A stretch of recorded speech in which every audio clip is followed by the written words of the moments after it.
guys, welcome to another episode on Tech Talk. Today we are going to be speaking about cinematic lighting.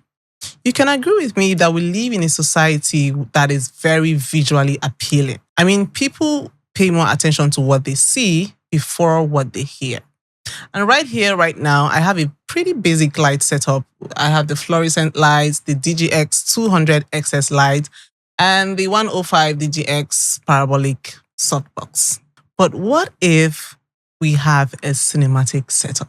How would that be like? Did you want to see? All right. Check that out.